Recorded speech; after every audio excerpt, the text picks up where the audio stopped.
jadi autoimun itu adalah suatu penyakit yang bisa menyerang siapa saja, dan autoimun ini adalah suatu penyakit yang bisa menyerang organ apa aja. Salah satunya adalah saraf. Dan ketika seseorang mengalami gangguan autoimun yang menyerang saraf, maka ini sesuatu hal yang harus ditangani dengan tepat dan cepat. Tapi permasalahannya di sini adalah bukan hanya menanganinya, tapi adalah kita harus mengenali gejala-gejalanya. Pada prinsipnya adalah apabila mengalami gangguan yang tadinya tidak pernah mengalami hal tersebut, jadi mengalami hal tersebut, kita harus pikirkan itu suatu gangguan autoimun. Apalagi kalau dilihat dari riwayat keluarga memiliki riwayat alergi. Prinsipnya jangan ambil enteng, jangan anggap enteng, selalu pikirkan kemungkinan terburuk sampai dibuktikan tidak. Segera kunjungi dokter saraf terdekat Anda kalau mengalami gangguan-gangguan misalnya kebas, kesemutan, kelemahan, pandangan mata menjadi double, kelopak mata turun, sesak nafas, kelemahan atau nyeri yang tak kunjung sembuh. Mungkin itu dia ya. Oke, semoga bermanfaat.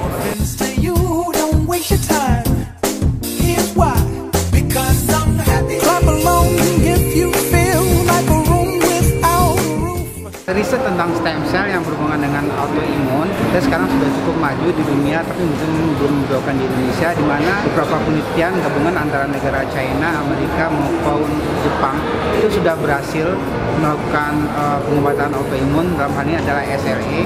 Itu hasilnya tidak terlalu mengecewakan, tapi memang cukup promising untuk bisa ditindaklanjuti di Indonesia.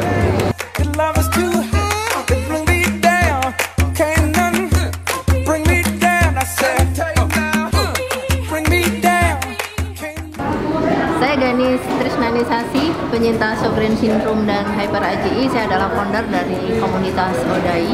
Komunitas ini terdiri dari penyintas autoimun, pemerhati autoimun, dan terdiri dari profesional, ada dokter, psikolog juga, dan lain-lain, yang sangat berperan terhadap peningkatan kualitas hidup para penyintas autoimun. Dalam komunitas kami, sharing bisa dilakukan kapan saja mengenai apa aja yang menyangkut perbaikan kualitas hidup, pengendalian stres, bagaimana untuk memilah-milah makanan yang baik dan sehat yang bisa memperbaiki kehidupan para penyintas autoimun.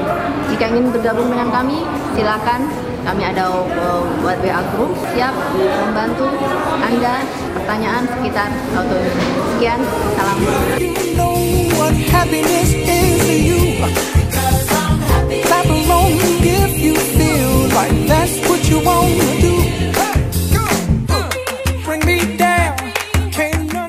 Dari acara komunitas ODAI ini sebenarnya kita bisa sama-sama ya merengkuh dengan jalinan dengan para sesama pasien autoimun untuk sama-sama sharing, karena dari pengalaman ini juga kita banyak belajar ya dari teman-teman kita sendiri, kemudian juga kita memberdayakan lingkungan kita, dan di situ juga kita bisa memperoleh sesuatu hal-hal yang positif yang bisa kita pelajari bersama. Kemudian juga bagaimana menanggulangi stres itu juga penting, karena memang bagaimanapun juga stres itu sangat berpengaruh secara psikologis, kesehatan fisik, dan otomatis itu akan semakin membantu autoimun kita justru untuk bereaksi menjadi negatif. Jadi dengan harapannya dalam kegiatan ini seluruh anggota dari komunitas ODAI ini bisa belajar untuk jauh lebih memperhatikan diri sendiri, lebih menyenangkan diri sendiri, lebih membahagiakan diri sendiri, dan belajar untuk bisa mengatasi masalah secara kreatif, dan kemudian juga lebih banyak berbagi buat teman-teman supaya bisa memaknai hidup secara lebih positif.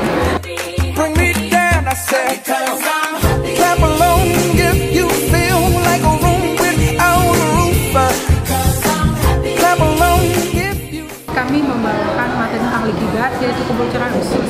Kesimpulannya, dasar dari penyakit autoimun saat ini diketahui kebanyakan karena adanya kebocoran di usus. Oleh karena itu, selama kita belum memperbaiki keadaan kebocoran usus itu, percuma kita mengkonsumsi banyak obat-obatan. Bagaimana cara memperbaikinya? Dengan cara kita harus jaga makanan kita tidak boleh makan gluten sama sekali, tidak minum susu kecuali almond milk masih boleh.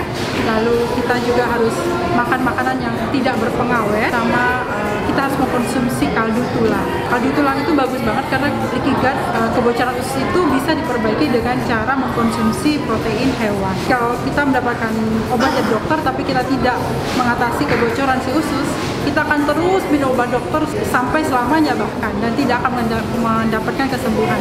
Oleh karena itu, jangan sampai kita kecolongan dengan kasus leaky gut ini. Sebaiknya kita melakukan diet yang disebut oleh paleo diet ya.